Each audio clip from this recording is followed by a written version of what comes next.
हाँ, कश्मीरी चश्मा लगा करके तो ये कश्मीरी क्यों हुई है? उससे ग्रीष्म का आताप का, उस धूप का थोड़ा सा हल्का हो जाता है और वहाँ पर हरियाली छा जाती।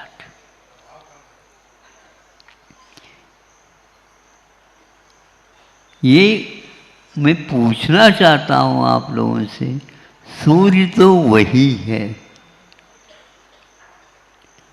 किंतु भिन्न भिन्न समय में उनमें भिन्न भिन्न परिणमन होने लग जाते हैं। भीतर जाने के उपरांत भी वह और आकुलता का अनुभव करने लग जाता है, क्योंकि सूर्य के प्रताप से प्राण वायु ऑक्सीजन वह बहुत कम हो जाता है। आप लोगों को सहज रूप से प्राण वायु की उपलब्धि नहीं होती, क्योंकि यह सूर्य का ही परिणाम है। इसके प्रतिकार क्या? सर्दी के दिन में उसका ताप ही कम हो जाता, गर्मी के दिन में उसका ताप इतना बढ़ जाता है कि आप भी अपने स्वभाव से विचलित होने लग जाते हैं। एक तो उन्हीं समयों में हमारे पूज्य आराध्य सर्दी के समय पर लहर चल रही है, बर्फ का गिरना हो रहा है, सब हो रहा है, लेकिन वहाँ पर अभ्रावकाश आसमान के नीचे बैठे हुए, नदियों के किनारे बैठे हुए हैं। हमारे आदिनाथ भगवान तो कैलाश पर ही पहुँच गए। आप लोग यहाँ पर रहते हुए भी इनके बारे में अध्ययन करिए। ग्रीष्म काल में आग बरसती, गिर शिखरों पे रहते हैं। वर्षा ऋतु में कठिन परिचय है, तरुतल रहकर सहते हैं।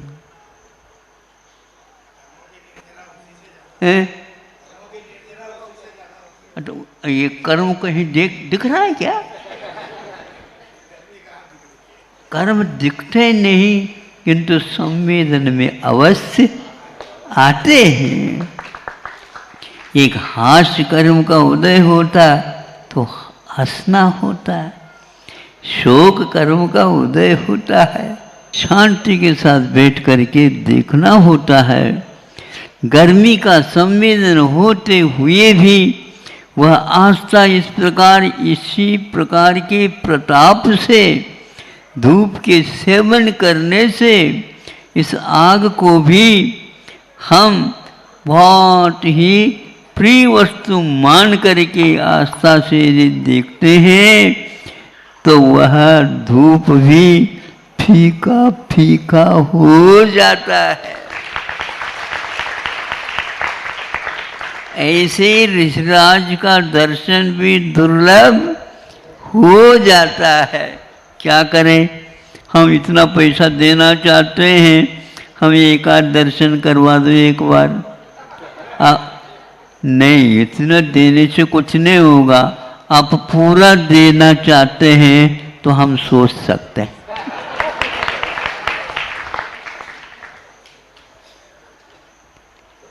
बड़ा अद्भुत है ये। तो वहाँ पर रह करके वे इन सारे प्रकृति के प्रतिकूलताओं में भी आत्मा के स्वभाव को जानने के लिए चले जाते हैं तो इनका भी संवेदन अनुभव होने लग जाता है। आत्मा का अनुभव बाद की बात है, पहले इन संवेदनों में मेरा स्वभाव है वीतरागता। मेरा स्वभाव प्रतिकूलता में कभी भी दीनहीन नहीं होना है।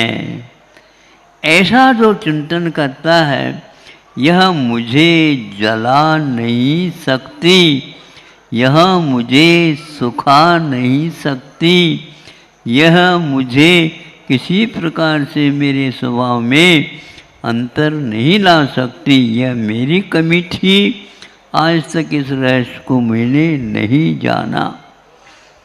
कर्म की बात आप करते हो तो दूसरा एक व्यक्ति वहीं पर बैठा, आपका अनुभव उनको नहीं होता और उसके कर्म का उदय आपको नहीं होता।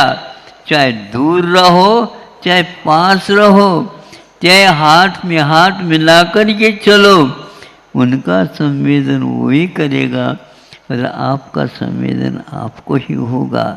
तो आपके लिए रोने योग्य संवेदन हो रहा है तो वो किसी प्रकार से कम नहीं करना चाहते हैं गुरु, किंतु होता नहीं है वैसा, क्योंकि आपने जो किया आपको मिलेगा। ये सिद्धांत, चाहे आप स्वर्ग में जाओ, चाहे आप नरक में मिले, या और तेज गति में हो, कुछ सेठ हो, साहूकार हो, कुछ भी हो, उसमें कोई फर्क नहीं पड़ सकता। यह इस श्रद्धान के साथ ही 24 घंटा 12 महीने आजीवन पर्वत के शिखरों पर